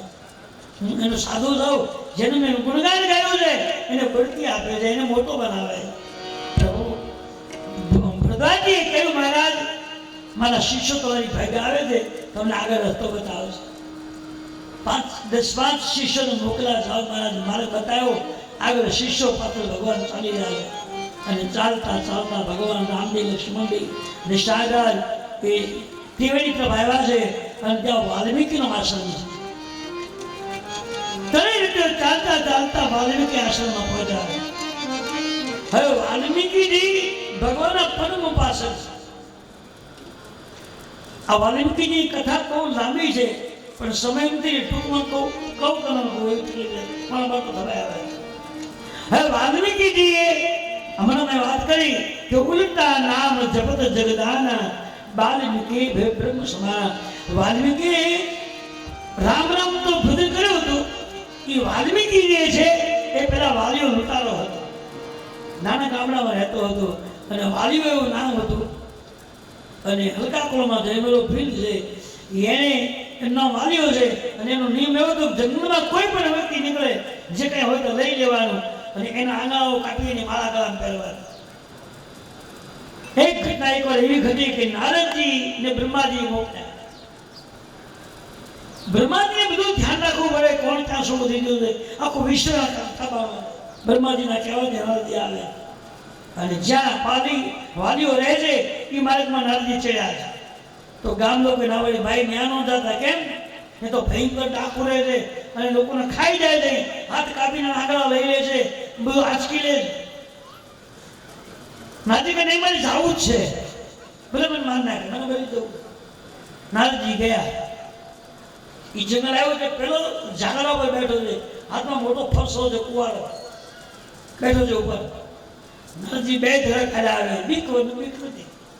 જેને મૃત્યુની બીકનો કીધું હોય, નારજી હાલ્યા, ઉભો રે એમ કીધું તો એનું પગલું બંધ ન રાખ્યું, હાલે રાખ્યું. નામ બોલે ભગવાન, પગલું ભરે, તને કહું છું બોલે, તોય ધ્યાન રાખ્યું. અને બીજી વાર જેને પેલા વાલી પ્રકાર કરે, ઉભો રે, તો નારજી ઉભા થઈ ગયા. કીધું હું તો ઉભું, પણ તું ઉભો રે. કે મને કહે ખબર છે હું કોણ છું? મને બધી ખબર છે. તો નીચે ઉતરો, કુવાડી ઉગાડ. નથી કીધું માર કુવાડી, તારો તાકાત હોય એક કામ કર, તારે મને મારવો છે, એક કામ કર, સામે હું દેખાય છે એવું પીપળાનું ઝાડ. એ પીપળાનું જે ઝાડ છે એમાંથી મને 5 પાન લાગી જાય. આ તો પડો ફરસો હાથમાં હતો, 5 પાન માગ્યા છે, જઈને ફળાકની કુવાડી મારી ડાળ ખેતું ને આલ્યો 5 ને ડાળ. એ નારજી છાણું કે 5 પાન માગ્યા એટલે આખું ડાળખું આપ્યું. એ આનામાં ત્યાગ વૃત્તિ છે, એ વાત 100%. પછી પૂછ્યું કે એક કામ કરીશ શું? તું આ બધાને મારી બારી જે લૂંટફાટ કરીને ભેગું કરે છે, તો તારે બાળકો છે ને કે આ દીકરા છે, પત્ની છે, હું અહીં ઉભો તું જા કરાય કરી, તારા પતિને તારા છોકરાને પૂછજે કે બધાને મારી મારી હું જે લાવું છું એમાં તમારો કઈ ભાગ ખરો પાપમાં? તું જા કે હું આવતી ઊભો છું. પેલો દોડતો ત્યાં ગયો તો એના ઘરમાં જઈને એના પત્નીની છોકરાને ઉભા રાખ્યા અને કીધું આટલા સમયથી હું રોજ બધાને મારી મારી જે કંઈ લાવું તમને આપી દઉં છું, એ પાપ કરું છું, એ પાપમાં તમારો કંઈ ભાગ ખરો નહીં? કેમ? તમારી ફરજ લગ્ન કર્યા પછી ઘર નિભાવવું એ તમારા હાથની વાત છે. એમાં અમારો કોઈ હક નહીં. એ જે કંઈ કરી તમારે એકલા ભોગવવાનું, લાવું એ તમારે ખાવાનું અને પાપ તમારે ભોગવવાનું. એટલે સમજી તો મેં બહુ પાપ કરી નહીં. કોઈ ભાગ તો એમ છે નહીં, બધા ખાવાવાળા છે, ભાગીદાર કોઈ નથી. હવે શું કરું? પેલો આવ્યો, કા ભાઈ શું થયું? કહ્યું મહારાજ અત્યાર સુધી તો મેં જે પાપ કર્યા છે બધા મારા ઉપર આવ્યા છે. તો નાથે કીધું ભાઈ તે દાળને જે કાપી નાખી છે એને હતી હતી એમ પાછી લગાવી દે, નતું હાથો માનો. વાલીઓ એમ બોલ્યું મહારાજ કાપી શકાય છે પણ જોડી શકાતું નથી. દાળ કે કાપી દે હેલી છે પણ છોડવું એ મારું કામ નથી. હટી છૂટે નહીં, એ લાગે નહીં. તો નાદિક સાંભળ, કાપવું તે કાયરતા છે ને જોડવું તે સજનતા છે. સમજી લે તું? કાપવું એ કાયરનું કામ છે અને જોડવાનું કામ સજનનું છે. જીવને ભટકતા હોય, અજ્ઞાની હોય, એને ભગવાનના પ્રેમમાં જોડવા એ સજનનું કામ છે. અને વિખેર નાખવું એ દુર્જનનું કામ છે. પેલાના પડદો ખુલી ગયો, કોઈનો ખરીદો ગાઢ પગમાં પડી ગયો, મહારાજ મને બચાવો, મારી જિંદગી તો બરબાદ થઈ ગઈ છે, આમાંથી હું કરી શકું, મને કઈ સાધન આપો. એ વખતે નારદે રામ મંત્ર આપ્યો. રામ મંત્ર બેઠો બોલજે તારી બધી સિદ્ધિઓ પ્રાપ્ત થશે, બધી વસ્તુ મળી જશે. અને વાલીઓ રામ નામ ગાવા લાગ્યો. રામ રામ રામ કરતા મારા મારા શરૂ થઈ. એ ભૂલાઈ બાર બોલ્યો અને તુલસી લખ્યું છે મારી મિત્ર રામની દેવી ઉલટા નામ જપત જગ જાન દાલ મિટ્ટી ભરે વચના શ્રી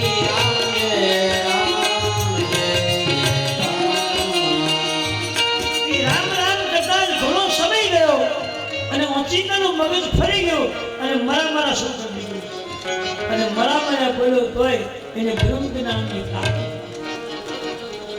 પછી એ વાલ્મીકીજીને બધા કે ચિત્રો દેખાવા લાગ્યો. રામ કેવા છે, જાનકીજી કેવા છે, લક્ષ્મણજી કેવા છે, કયા માર્ગે બધા ચિત્રો દેખાતા જાય. એ વાલ્મીકી લખતા ગયા પણ સંસ્કૃત ભાષામાં દેવ ભાષામાં લખ્યું છે તો સામાન્ય વ્યક્તિ એને સમજી ન શકે, એને ગાઈ ન શકે. એ વાલ્મીકીજીની અવસ્થા પૂરી થવા આવી અને થોડીક સમય બાકી હતો ત્યારે કલમ પડી ગઈ અને એની આંખમાંથી આંસુ ખાલી 2 શ્લોક બાકી રહી ગયા. આંખમાંથી આંસુ વહેવા લાગ્યા, રામ રામ કરવા લાગ્યા. આકાશમાંથી વિકુળમાંથી ભગવાન રામજી આવે, ખભા પર ધનુષ્ય શામ શરીર છે, ગળામાં પુષ્પ માળા, પગમાં સાંકળીઓ. ભગવાનને જોયા અને ભગવાને હાથ મહારાજ જેવું જોયું, કોણ તમે? એટલે ભગવાને કહ્યું જેનું તમે નામ અત્યાર સુધી આવ્યું છે, તમને જે બ્રહ્મજ્ઞાન મળ્યું છે, હું રામ પોતે છું. મહારાજ શું કામ રડો છો? આટલી સુંદર તમે કથા લખી, આ કલમ પડી કેમ ગઈ અને કેમ તમે શ્લોક બાકી રાખ્યા? મહારાજ મારી ઈચ્છા હતી કે આ જિંદગીમાં જો આ કથા પૂરી થઈ જાય તો મારે ફરી વખત શુદ્ધ ભાષામાં સામાન્ય વ્યક્તિ એને સમજી શકે, ગાઈ શકે એ ભાષામાં મારે લખવું હતું. પણ મારો ટાઈમ પૂરો થયો. મને અફસોસ થાય કે મારો લખેલો કોઈ સમજી નહીં શકે, લોકોને ફેંકી દેશે. એટલે ભગવાને કીધું મહારાજ શાંતિ રાખો, તમને હું તક આપીશ. એ વાલ્મીકી તુલસી આવ્યો, વાલ્મીકી તુલસીદાસજીને અવતાર દીધો અને યુવાન અવસ્થામાં તુલસીદાસજી શરીરને કિનારે બેસીને આ કથા લખી. માત્ર ને માત્ર શરીરનું જળ અને શરીર કાઢે જે ભાજી થાય છે આંબળિયાની, એ ભાજીને માત્ર એક માટીના વાસણમાં પાણીમાં બાફી અને આંબળિયાની ભાજી અને શરીરનું જળ પી અને ભગવાનનું ધ્યાન કરી વ્યક્તિ સુંદર રામકથા લખી જે મને તમને ગાવા સાંભળવા હોય. એ વાલ્મીકી આશ્રમમાં બેઠા છે અને ભગવાન રામજી લક્ષ્મણની નિષાદ સાથે આવે છે. ભગવાને કહ્યું કે નિષાદ આટલામાં કઈ વાલ્મીકી રહે? હા, પાડ પર એ પથ્થર ઝૂંપડી છે. રામજી લક્ષ્મણજી સીતાજી ત્રણે એ વાલ્મીકીના ઝૂંપડામાં થાય છે તો આખી ઝૂંપડી ધજા પતાકાઓથી શણગારેલી છે. ત્રણેય માટે આસન, જલની જારી, પુષ્પની માળાઓ, ફૂલના કરંડિયા મૂક્યા છે અને ગારથી પરપડી લીપેલી છે. ભગવાનનો પ્રવેશ થયો અને તૈયારી જોઈ અને ભગવાન પૂછે, મહારાજ હું આવું છું તને ખબર હતી? હા પ્રભુ, તમારા ગુનાનું વાદન ગાવાથી મને બ્રહ્મ જ્ઞાન મળ્યું છે અને મહારાજ એ બ્રહ્મ જ્ઞાન દ્વારા તમારું ચરિત્ર લખાયેલું છે અને આજ પણ મને તમે નીકળી ગયા પ્રતાપના આશ્રમમાંથી ત્યારે મને સંકેત ભગવાન આવે છે. આકાશવાણી મને સંકેત કર્યો કે મારો ઈશ્વર આવે છે એટલે મેં અગાઉ તમારી ચૂપડી ધ્યાન રાખી છે, તમારા માટે આસનની તૈયારી. ભગવાન બેસી ગયા છે અને હવે વાલ્મીકી જે ભગવાનનો સંવાદ ચાલે છે. વાલ્મીકી આશ્રમની અંદર રામજી ને વાલ્મીકી બંને બેઠા છે અને ભગવત ચર્ચા ચાલે છે. હવે ભગવાન રામજી ને વાલ્મીકીનો સંવાદ ચાલ્યો, એની ઘણી ચર્ચાઓ કરી અને પછી ભગવાન વાલ્મીકીને પૂછે છે, પ્રભુ અમારે ત્રણેય જણને એ મારા પિતાજીએ 14 માટે વનવાસ આપ્યો છે તો આ તમારા ધ્યાનમાં આવી કઈ જગ્યા હોય તો અમને બતાવો કે અમે પતિ પત્ની અને અમારો ભાઈ અમે ત્રણે છીએ. એ ત્રણેય જણો અમે શાંતિથી જીવન જીવી શકે, અમને કોઈ અડચણ ના આવે, અમારા ભજનમાં અનુષ્ઠાનમાં કોઈ તકલીફ ન થાય એવી જગ્યા બતાવો. ભદ્રાજીને ભગવાને માર્ગ પૂછો અને વાલ્મીકીને રહેવા માટે જગ્યા પૂછે. કારણ કે ભદ્રાજી માર્ગ પરમાર્થવાદી સંત છે અને જેનામાં પરમાર્થ હોય એને ભક્તિનો માર્ગ પૂછાય. જે ભક્તિને જાણતો હોય એને ભક્તિ માર્ગનો અનુભવ હોય એ કહી શકે. અને વાલ્મીકી એ બ્રહ્મ જ્ઞાની છે અને જેની પાસે બ્રહ્મ જ્ઞાન હોય એ ભગવાનને એમ પૂછે કે અમારે કઈ જગ્યા બ્રહ્મ એનું પૂછે. એટલે વાલ્મીકી સમજી ગયા અને વાલ્મીકી કહ્યું, પ્રભુ તમને જે ન ઓળખતો હોય ન જાણતો હોય એને તમે પૂછો મારે ક્યાં રહેવું તો એ તો બરાબર છે, પણ હું તમને તઈને ઓળખું છું. તમે કોણ છો? સીતાજી કોણ છે? લક્ષ્મણજી તને ઓળખું છું. અવતરે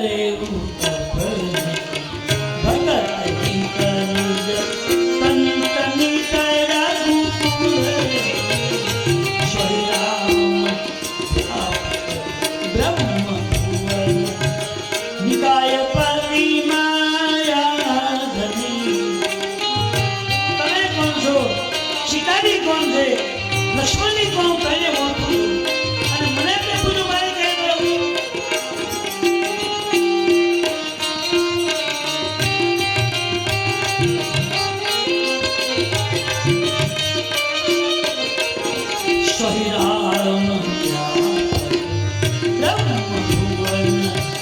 निकायपति माया धनी अवतरे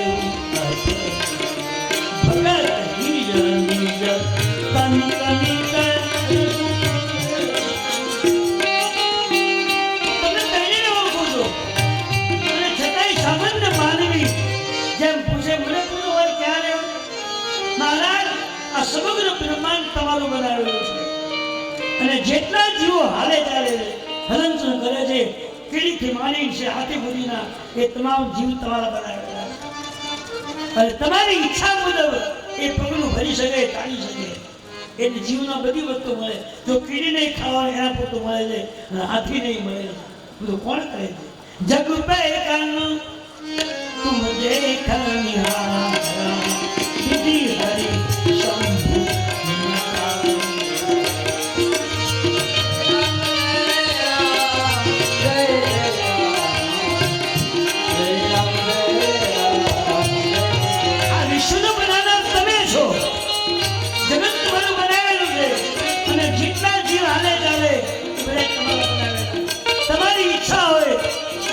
ચાલી શકે, બોલી શકે, ખાઈ શકે.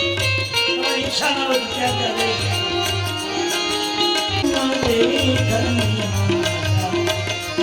હરી શંભુ નચાવા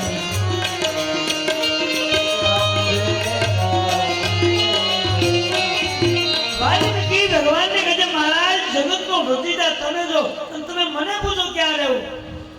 હા મહારાજનું કારણ છે કે તમે મને કહો તો બરાબર, પણ વર્તમાન કાળમાં હું એક રાજકુમારના વેશમાં છું. તમે સંત છો અને સંતને બઢતી આપી, મોટાઈ આપી એ મારા ક્ષત્રિયનો ધર્મ છે. વાલ્મીકી કહે મહારાજ હું સમજી ગયો, તમે નાના ભાઈ મને એમ પૂછો મારે કે તમે જગત બનાવનાર. તમારો સ્વભાવ છે કે મોતે સંત અધિક કરી જાના, જે તમારું ભજન કરે છે એવા સંતને તમે મોટાઈ આપો છો અને બળાઈ આપો છો, એને ઊંચું આચરણ મને ખબર છે. રામજી ને વાલ્મીકીનો સંવાદ ચાલી રહ્યો છે. જગત પે ખંડમ દેખની હારા, વિધિ હરિ શંભુ નચાવની હારા ચર્ચાઓ ચાલી રહી છે. બંને વ્યક્તિ સાથે ચર્ચા ચાલે છે. ભગવાને પૂછ્યું મહારાજ હવે વનવાસમાં અમે નીકળ્યા છીએ તો તમે અમારા ભજનમાં કોઈ વિઘ્ન ન આવે, કોઈ તકલીફો ન આવે અને અમારું ભજન અમે અમારા નિયમ પ્રમાણે કરી શકીએ એવી સારી ભૂમિકા, સારી જગ્યાઓને બતાવો. વાલ્મીકીએ કહ્યું પ્રભુ આપ તો બ્રહ્મ છો, મને મોટાઈ આપતા હોય અને જો મને તમે કહેતા હો તો રહેવા માટે જગ્યા બતાવો. અને વાલ્મીકી ભગવાને કહે ક્યાં રહેવું? ચિત્રકૂટ રઘુનંદન સા.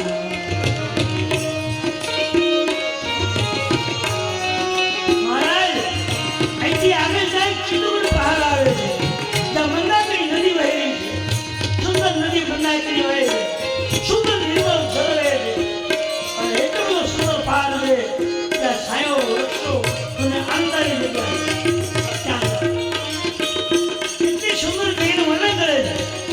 ચિત્રકૂટ રઘુનંદન સા, સમાચાર સુની સુની મુનિ આવત દેખી મુનિતા મુનિ વૃંદા, વિઘ્નહર્તા રઘુકુલ ચંદા. ચિત્રકૂટ વાલ્મીકીજીએ ભગવાનને રહેવા માટે ચિત્રકૂટ આપ્યું. એક જગ્યા ચિત્રકૂટનો પહાડ અયોધ્યાથી થોડું દૂર, આ બાજુ કાશીથી આ બાજુ, એમાં વચ્ચે ચિત્રકૂટ પહાડ આવે જ્યાં ભગવાન 13 વર્ષને 8 મહિના વાસ કર્યો છે.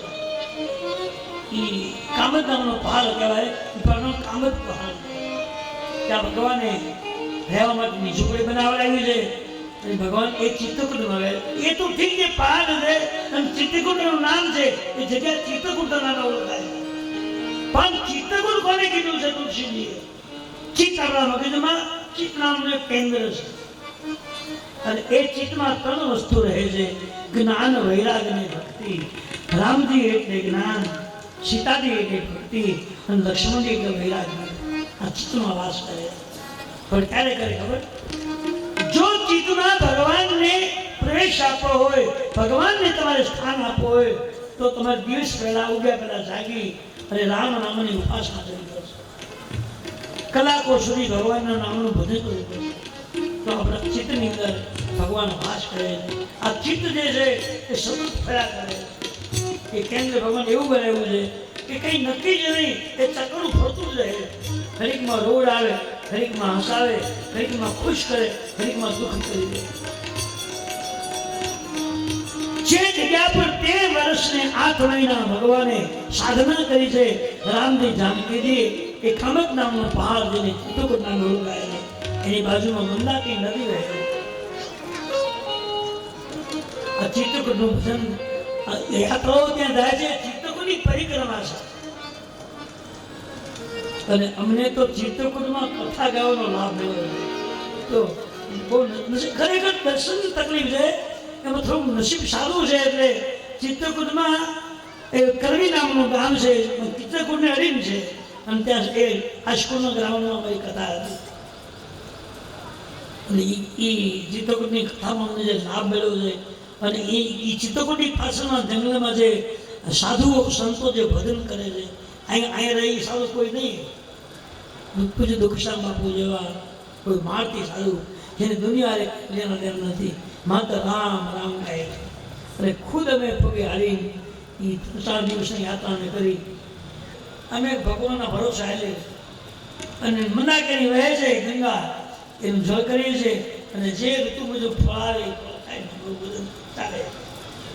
એ ચિત્તકૂટમાં ભગવાને રહેવા માટે વાલ્મીકે સૂચના કરી ચિત્તકૂટ રઘુનંદન આપ ત્યાં જાઓ. એ ચિત્તકૂટ પહાડ શાંતિ આપો છે, કોઈ તમને રંજક નથી, ભજનમાં કોઈ તકલીફો નહીં આવે અને આસાનીથી પ્રેમપૂર્વક તમે પ્રભુ ભજન કરી શકજો. તમારા 14 ધ્યાનથી નીકળી જશે. એ વાલ્મીકીના કહેવા મુજબ રામજી લક્ષ્મણજી સીતાજી ત્રણેય દત્તો ચિત્તકૂટ. આમ તો વાલ્મીકીજીને ભગવાને એમ પૂછ્યું કે અમારે રહેવું ક્યાં, એટલે વાલ્મીકીને ચિત્તકૂટ તો પછી કીધું. પેલા માણસના જીવનમાં 14 સ્થળો બતાવ્યા. આપણા શરીરની અંદર 14 જગ્યા છે. એ 14 જગ્યામાં ભગવાન વાસ કરે અને વાલ્મીકે રહેવાની સૂચના હતી. પહેલી આંખ, બીજું મન, ત્રીજું હાથ, ચોથું હૃદય, પાંચમું પગ, એવા 14 સ્થળો બતાવ્યા છે. એ 14 સ્થળમાં રહેવા માટે સંજ્ઞા કરી વાલ્મીકીજીએ અને 14 સ્થળનું વર્ણન કર્યું છે. હું દર વર્ષે હું કરું, તમે સાંભળ્યું હશે એટલે બહુ કઈ જરૂર નહીં કહેવાય કે કેવું છે કેમ કરવું. પહેલું ભગવાન કાનમાં વાસ્યું ક્યાં કેવી રીતે જીન કે શ્રવણ સમુદ્ર સમાન, જેના કાન સાગર જેવા હોય. સમુદ્ર એટલે સાગર. સમુદ્રની વાતો હતી. જીન કે શ્રવણ સમુદ્ર સમાન અર્થાત્માને શુભ શરીર.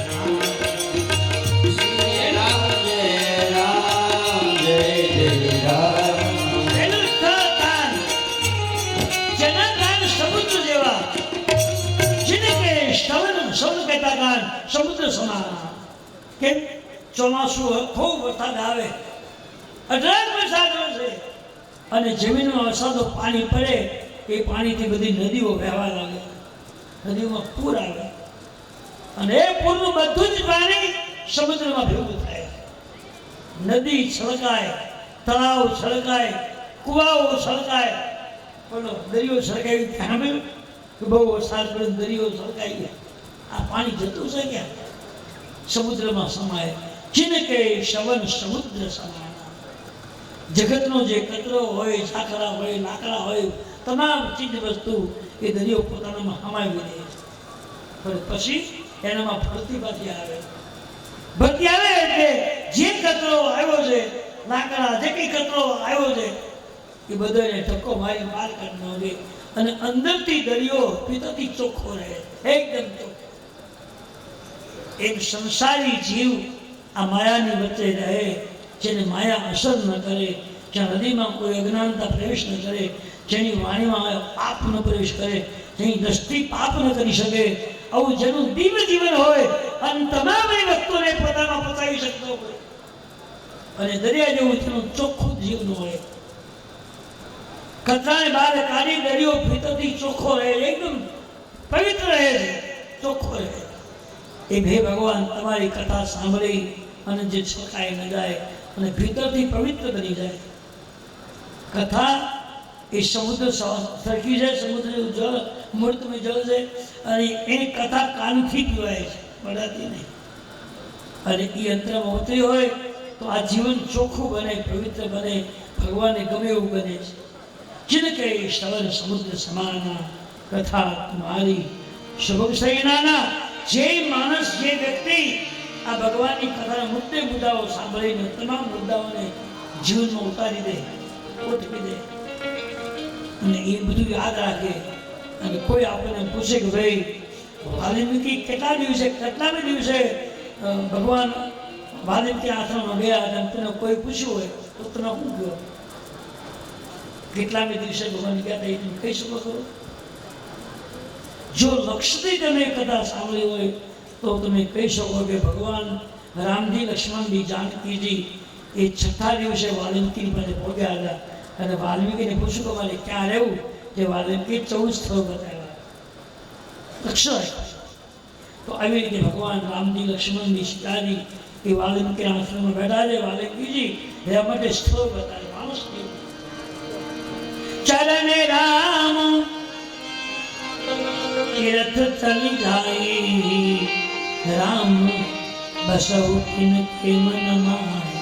ભગવાન વાલ્મીકી કે પ્રભુ જે માણસ રોજ સવારમાં જાગી અને તમારા દર્શનાર્થે મંદિરમાં જતો હોય, જે વ્યક્તિ પગે ચાલી અને ભગવાનની કથાઓમાં જતો હોય અને કથા સાંભળતો હોય, જે વ્યક્તિ પોતાના પગે ચાલી સ્વાધ્યાયમાં જતો હોય, સત્સંગમાં જતો હોય અને પરમાર્થના પગલાં ભરતો હોય, એના પગમાં હે ભગવાન નાશ કરજો કે જીવિત આવી કોઈ પગની પીડા ન થાય.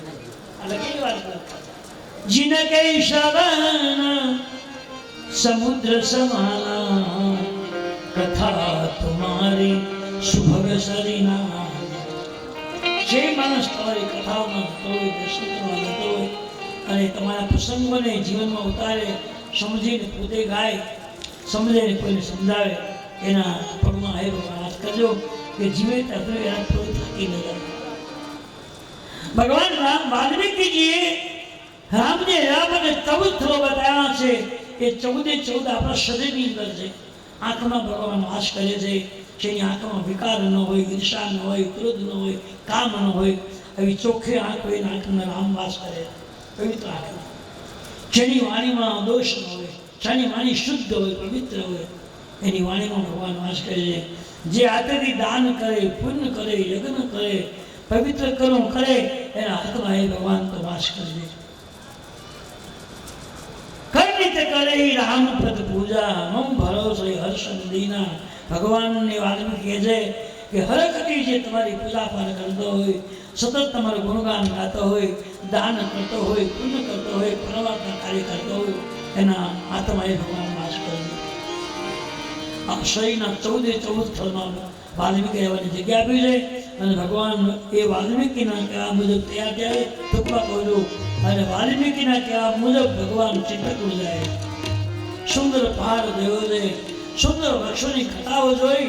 ભગવાન પહોંચ્યા ત્યાં પહાડ પાસે ગયા તો બાજુમાં મંદાકિની નદી વહેલી, સુંદર નદી વહેલી, સુંદર ખળખળાટ જળ વહેલું છે. પરમાત્મા ગયા એટલે ચિત્રકૂટમાં જે વસતા સંતો હતા એ સમાધિમાં હતા. પણ ભગવાનનું આગમન થયું એટલે સંતોની બંધ આંખે એવી ચેતના આવી કે જેનું અમે ભૂલ કરીએ છીએ એ રામ લક્ષ્મણનો અવતાર થઈ ગયો છે અને એ ત્રણેય વ્યક્તિઓ અહીં આવે છે. મહાત્મા આંખ ખોલી તો જાણ્યું ઈશ્વર આવ્યો છે. એકદમ દોડતા આવ્યા. ચિત્રકૂટ રઘુનંદન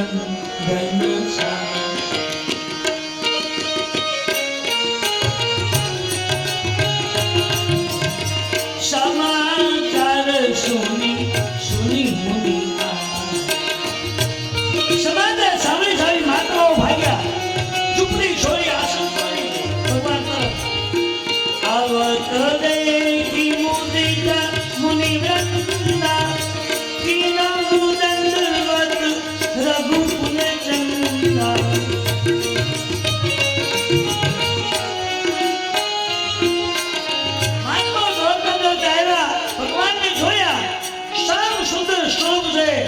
ધનુષ્યમાં આત્મા છે, કપાળમાં તિલક છે, પુષ્પ પર જટાઓ બનાવેલી, બાજુમાં જાનકીની સુંદર રૂપ જોઈ અને મહાત્મા પગમાં પડી ગયા, લાકડી પડી. આવત દેખી મુદિતા મુનિ વૃંદા કિનાનો દંડવત રઘુકુલ ચંદા ચિત્રકૂટ રઘુનંદન સા. ભગવાનની આંખોમાં આંસુ આવ્યા. મારા મહાત્માઓ, મારા સંતો આવ્યા છે. એક પ્રવૃત્તિ કદાચ એને મળીશ તો એ સંતોષ નહીં જાય કે ભગવાનને માયા કરી અને જેટલા મહાત્માઓ હતા એટલા ભગવાન રૂપ ધારણ કર્યા. રૂપ ધારણ કરી એક મહાત્માને ઉભા કર્યા. માથા પર હાથ મૂક્યો. બોલો મારા શું આપવા? મહાત્માએ કહ્યું કંઈ જોઈતું નહોતું, કંઈ માગવું નથી. પણ મહારાજ અમે ઘણા મહાત્માઓ પાસે એવું જાણ્યું હતું કે એ દિવસ ભગવાન અહીંયા આવશે, માત્ર ને માત્ર આપણા દર્શન માટે અમે રોકાયા હતા. મને કંઈ માગવું નથી, કંઈ જોઈતું નથી. આવત દેખી મુદિતા મુનિ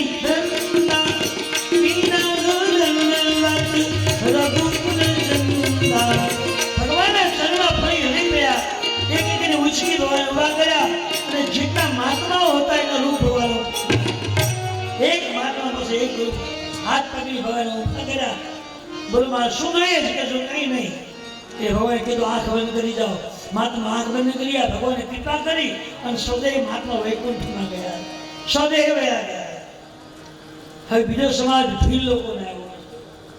જે જંગલમાં રહેનાર ભીલોને એવું જાણવા મળ્યું કે આપણા ચિત્તકૂટમાં ભગવાન આવે એટલે ભીલોએ સંતોને પૂછ્યું કે ભગવાન હોય કેવા? અમે તો કોઈ જોયા નથી, સાંભળ્યું નથી. તો અમે જવું છે, તમે કહો છો ને અમે જઈએ પણ ભગવાન હોય કેવા, બધી ત્યાંથી હું કરવાનું આ તો ખબર નથી એમ.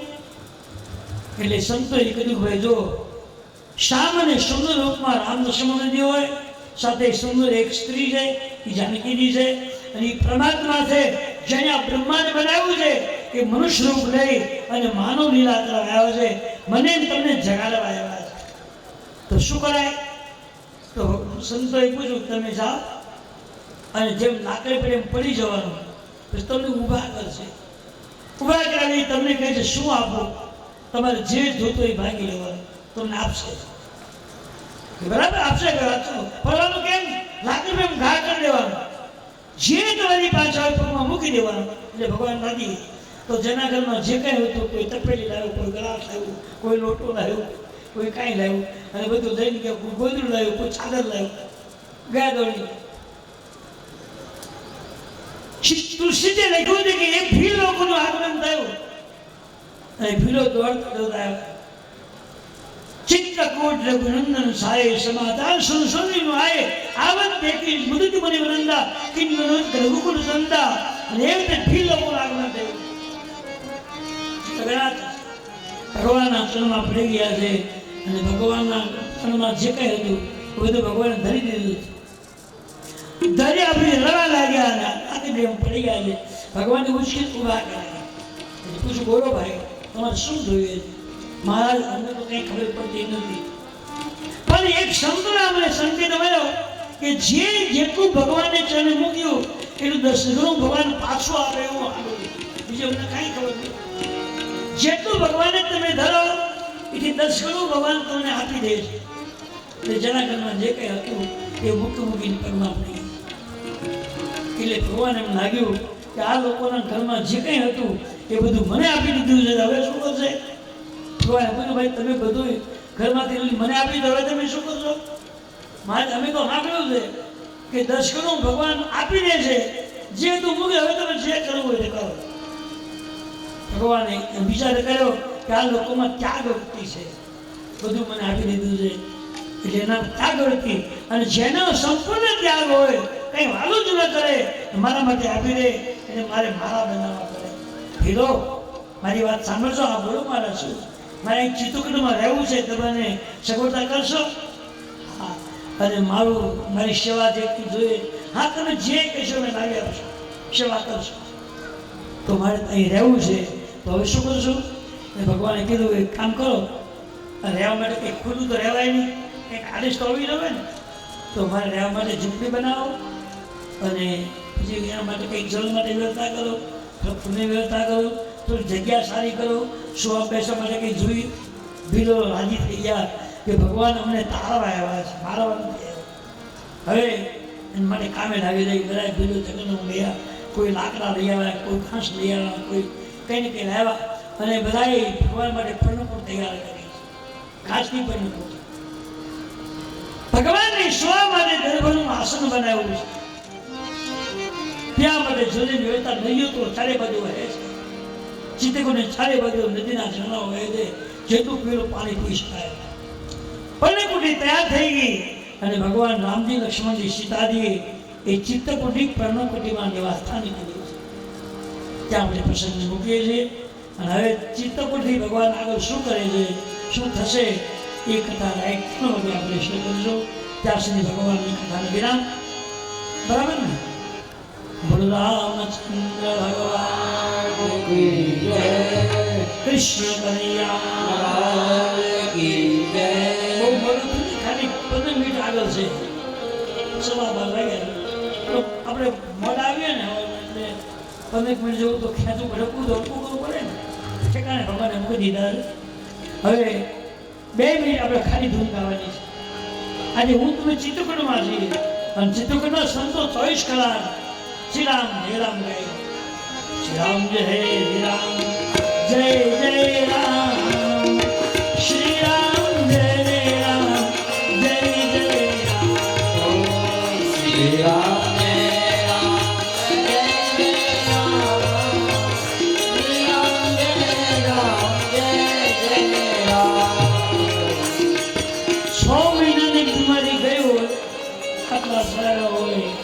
ઓક્સિજન ચડાવ્યું હોય અને પરિસ્થિતિ કેવી રહે પછી એવી સ્થિતિ દેખાય અવાજ આવતો નથી ખાલી તમારું જમવાનું કમ્પ્લીટ છે. જય જય રામ શ્રી રામ